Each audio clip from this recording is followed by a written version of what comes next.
اللهم صل علی سیدنا مولانا محمد صلی اللہ علیہ وسلم. بھائی وہ حضرات بھی آگے آ جاؤ، مسجد میں آ جاؤ کہ نہیں، اندر آ جاؤ. پہلے یہ جگہ پر کر لو تاکہ پیچھے آنے والوں کو تکلیف نہ ہو.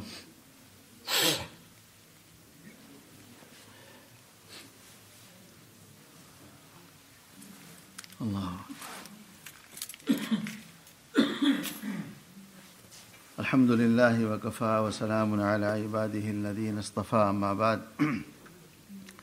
اعوذ باللہ من الشیطان الرجیم. بسم اللہ الرحمن الرحیم. کل نفس ذائقۃ الموت ثم الینا ترجعون. وقد ورد فی الاثر موتوا قبل ان تموتوا وحاسبوا قبل ان تحاسبوا.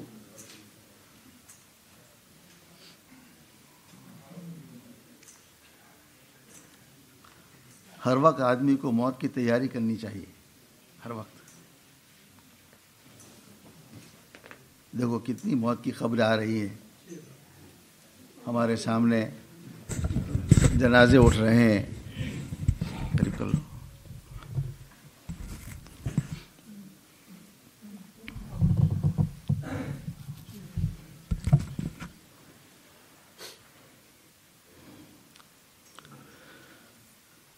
بعض سلف سے منقول ہے موتو قبل ان تموتو، تم موت سے پہلے مر جاؤ.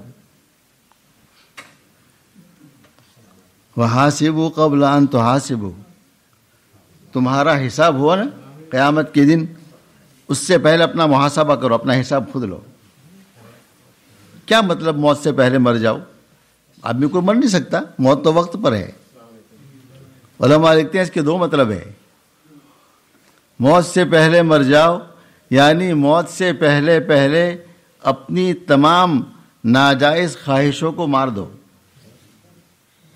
جتنی ناجائز خواہشیں ہیں آدمی کے، شیطان آدمی کو برگلاتا ہے نا، غیبت کروں، جھوٹ بولوں، آنکھوں کا زنا کروں، فلم دیکھوں، کانوں سے غلط بات سنوں، یہ سب غلط خواہشیں ہیں.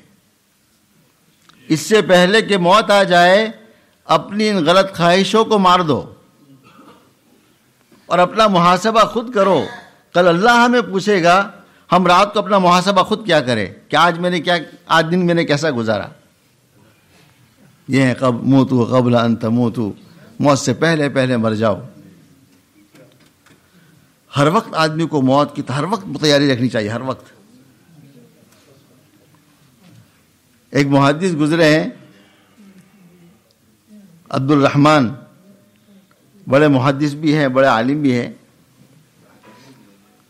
تو ان کے زمانے میں ایک آدمی آیا اور اس نے پوچھا،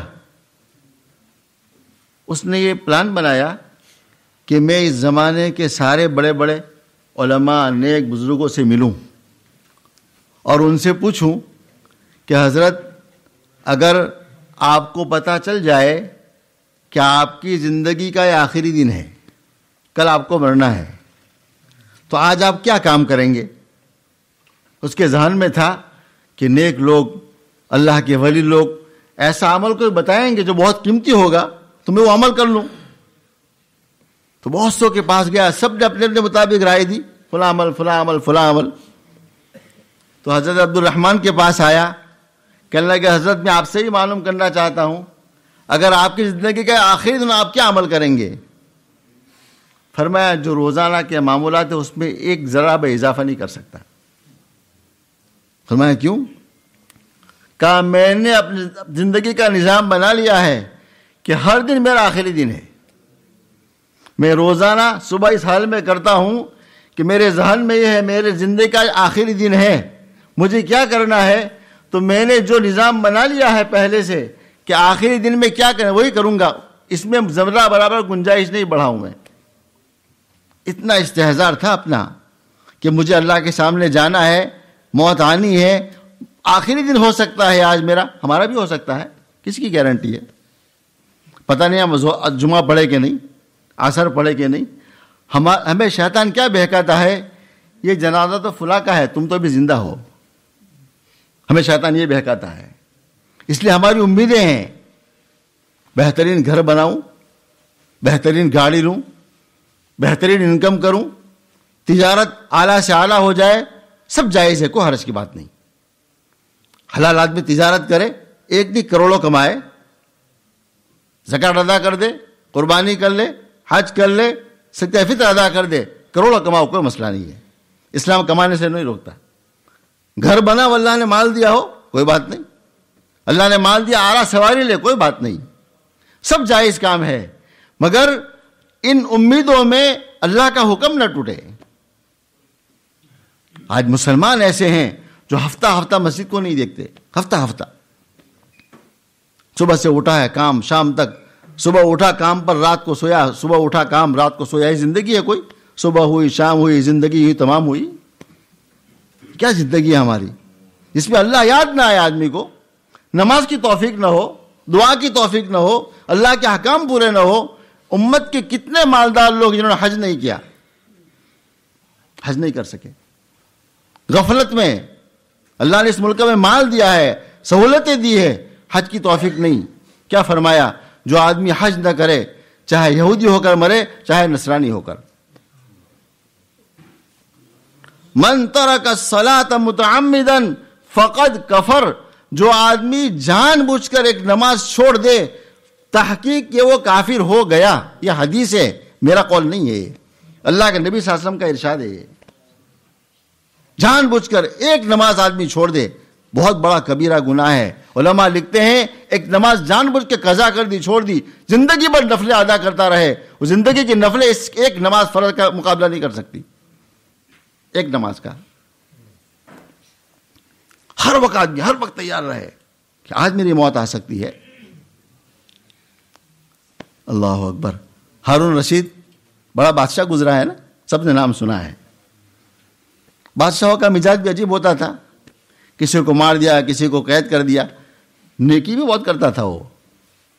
اس کا معمول تھا 1 سال جہاد کرنا، 1 سال حج کرنا، معمول تھا زندگی بھر.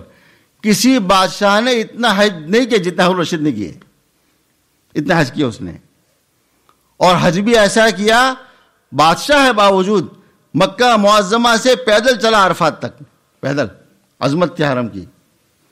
ایک مرتبہ گیا حرمین شریفین، حج کیا، مکہ مدینہ منورہ کے لوگوں پر 1 کروڑ اشرفیہ خرچ کی کہ اللہ کے نبی صلی اللہ علیہ وسلم کے پڑوس کے لوگ ہیں، میں ان پر خرچ کروں گا. 1 کروڑ اشرفیہ، اب سوچ نہیں سکتا آدمی. ان کے پاس ایک آیا کرتا تھا بہلول مجذوب رحمہ اللہ. مجذوب جن کی عقل ہم سمجھتے ہیں کہ نہیں ہے، حالانکہ وہ بہت عقل مند وہی ہوتے ہیں. تو لوگ ان سے مزاح کرتے تھے، ہر رشید سے مزاح کیا کرتا تھا. تو ایک مرتبہ آیا نا مجذوب بہلول، تو ہارون رشید نے کہا بات میں مذاق کرتے ہوئے کہ بہلول یہ میری ایک لکڑی ہے، عصا، لاٹھی، اس کو رکھ لو، اور تمہیں دنیا میں تم سے زیادہ جو بیوقوف ملے اس کو دے دینا. یہ جملہ یاد رکھا اس نے. ہارون رشید نے کیا کہا؟ مجھ سے جو بیوقوف ملے اس کو میں لکڑی دوں گا. اتنی لکڑی محفوظ رکھ لی اپنے پاس. ایک وقت آیا، اس نے سنا ہارون رشید بہت بیمار ہے اور بستر پر ہے، عیادت کے لیے آیا. ہارون رشید نے کہہ دیا تھا اپنے آفیسروں کو کہ مجذوب بہلول جب بھی آئے اس کو آنے دو، اس کو کوئی روکے نہیں، اس کے لیے کوئی رکاوٹ نہیں ہے، جب آئے وہ آ سکتا ہے. عیادت کے لیے آیا، ساتھ لکڑی بھی لے کر آیا. عیادت کی. بادشاہ سلامت، کیا حال ہے؟ کہا بس برا حال ہے، بہت لمبا سفر ہے اور ڈر رہا ہوں. کہنے لگے بادشاہ آپ نے سفر کی تیاری کر لی؟ کہا بیوقوف، یہ تو آخرت کا سفر ہے.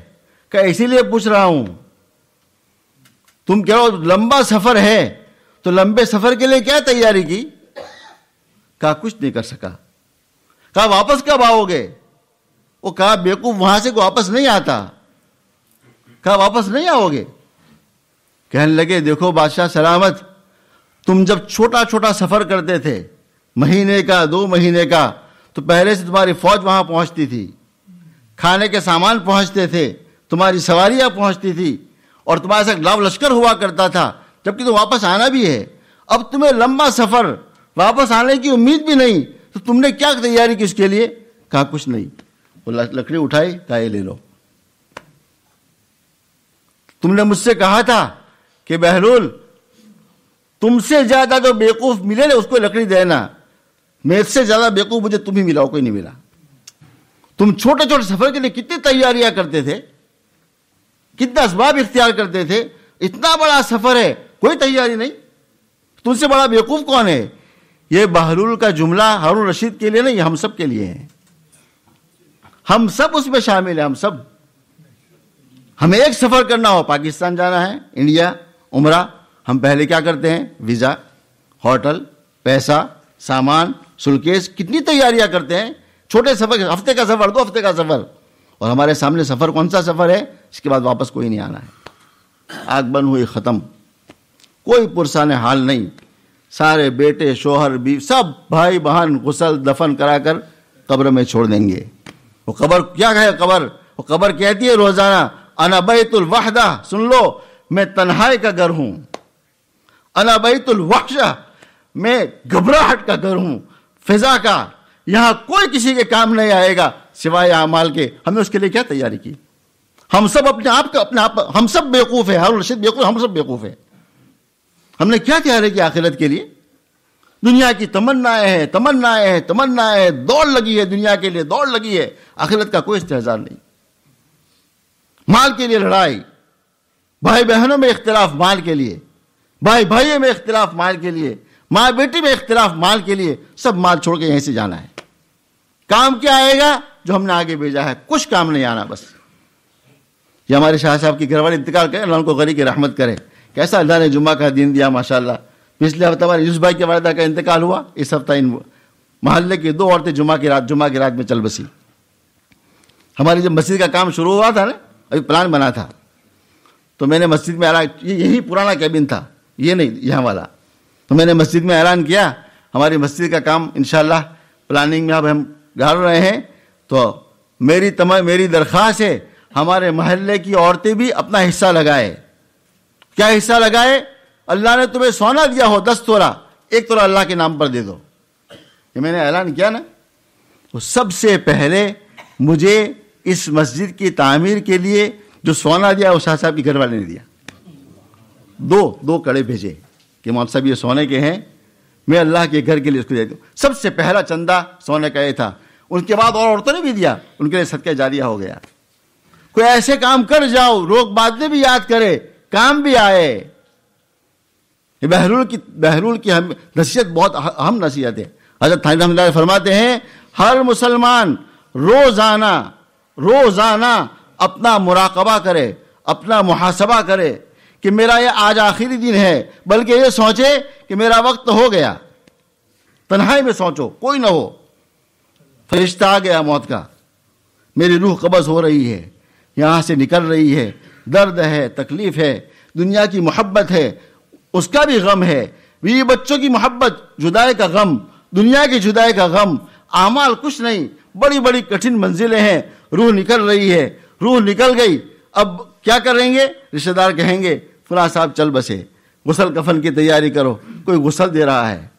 کبھی غسل میں ایسا ہوا چہرہ بس کا ہو گیا، چہرہ کالا ہو گیا۔ اللہ ستاری نہ فرمائے ہم سب آخرت میں رسوا ہو کے رہ جائیں گے، ہم سب۔ تو اللہ نے ستاری کا معاملہ فرمایا ہے، غسل ہو رہا ہے، کتنوں کے چہرے کالے ہو جاتے ہیں۔ اللہ ہم سب کی حفاظت فرما دے۔ سوچو میرا غسل ہو رہا ہے، لوگ غسل دے رہے ہیں، پتہ نہیں میرا اعمال کیا ہوگا، میری چہرے کی رنگت کیا ہوگی، میری ذلت ہوگی کہ عزت ہوگی۔ اب مجھے لوگ کفن پہنا رہے ہیں، کفن پہنا دیا، نماز جنازہ کا اعلان ہو گیا، جنازہ پڑا ہے، سب گھر والے کندھے پر اٹھا کر جا کر قبرستان میں رکھ دیں گے۔ وہ تنہائی کا گھر، وحشت کا گھر، کیڑوں مکوڑوں کا گھر جیسا اندر رکھا ہے، کوئی پتہ نہیں، سانپ آ جائے، بچھو آ جائے، اللہ کا عذاب آ جائے، اللہ کی پکڑ آ جائے، کوئی بھروسہ نہیں۔ ہم سب کو ڈرنا ہے ہر وقت اللہ سے توبہ، ہر وقت اللہ سے توبہ، ہر وقت اللہ سے معافی. کیا پتا قبر میں کیا ہوگا، کیا پتا کیا ہوگا. کہیں ایسا نہ ہو ہمیں اندر قبر میں رکھا فوراً سانپ آ جائے، وہ آخرت کا سانپ ہے، زندگی کوئی اس کو مار نہیں سکتی، وہ آخرت کا سانپ ہے، وہ عذاب کا سانپ ہے. اب اندر رکھ دیا ہے، تنے تنہا منو مٹی کے نیچے ہیں، سب دعا کر کے آ گئے. اب ہمارا اعمال کوئی ساتھ نہیں ہے. ہم سب یہ سوچے، تنہائی میں روزانہ سوچو، یہ منزل آنے والی ہے نا، کوئی چھٹنے والا ہے اس سے، کسی کو چھٹکارا ہے، کسی کی گارنٹی ہے؟ سب سے دنیا کے اعلیٰ سے اعلیٰ انسان حضرت نبی پاک صلی اللہ علیہ وسلم، سارے انبیاء کے سردار، آپ کو بھی موت کا مزہ چکھنا پڑا، آپ کو بھی جدائی برداشت کرنی پڑی. ہم کون لوگ ہیں؟ ہمیں سونا ہے قبر میں جا کر، اور اس وقت فرشتہ آئے گا، پوچھے گا مر ربک، بتاؤ تمہارا رب کون ہے، تمہارا دین کیا ہے. حضرت نبی پاک صلی اللہ علیہ وسلم کون ہے؟ کون جواب دے سکے گا؟ اعمال والا. زبان وہاں کنگ چپ ہو جائے، جواب دے نہیں سکتا آدمی. ہاں لا آدری حدیث میں ہے، ایسے لوگ جواب دیں گے ہائے ہائے میں کچھ نہیں جانتا، ہائے ہائے میں کچھ نہیں جانتا. اوپر سے آواز آئی ان کذب عبدی، میرے بندے نے جھوٹ کہا، ففرشوہ فراش النار، اس کے لیے قبر میں جہنم کا بستر بچھا دو. والبسوہ لباس النار، اس کو جہنم کا لباس پہنا دو. جہنم کا لباس آ گیا، بستر آ گیا، آگ ہے. دنیا باہر سمجھ رہی ہے پھول رکھو، نام لکھو قبروں پر، کچھ بھی کرو، اندر آگ ہے آگ. کون بجھائے گا؟ ہمارے اعمال. تلاوت مغرب بعد عشاء بعد روزانہ سورہ تبارک پڑھو روزانہ، اللہ قبر کے عذاب سے محفوظ فرمائیں گے. یہ ہے بچنے کا ذریعہ. دولت بچنے کا ذریعہ نہیں ہے، قرآن بچنے کا ذریعہ ہے. سچ، نماز، تہجد، دعائیں، استغفار، صدقہ، خیرات، یہ بچنے کے ذرائع ہیں. میرے دوستو، یہ موت ہمیں بہت یاد دلانی چاہیے. غفلت والی زندگی ہماری ہے، ہمیں موت کے بعد بھی موت نہیں آتی. ہمارے سامنے ہے باڈی، ہمیں موت یاد نہیں آتی. قبرستان میں ہم گئے ہیں، دفن مردے ہو رہے ہیں، موت ہمیں یاد نہیں آتی. وہاں بھی ہم گپ شپ، ہنسی مذاق، کیسی غفلت ہم میں چھا گئی ہے. اللہ تعالیٰ ہماری غفلتوں کو دور فرما دے اور اللہ سچے پکی توبہ کی توفیق عطا فرمائے.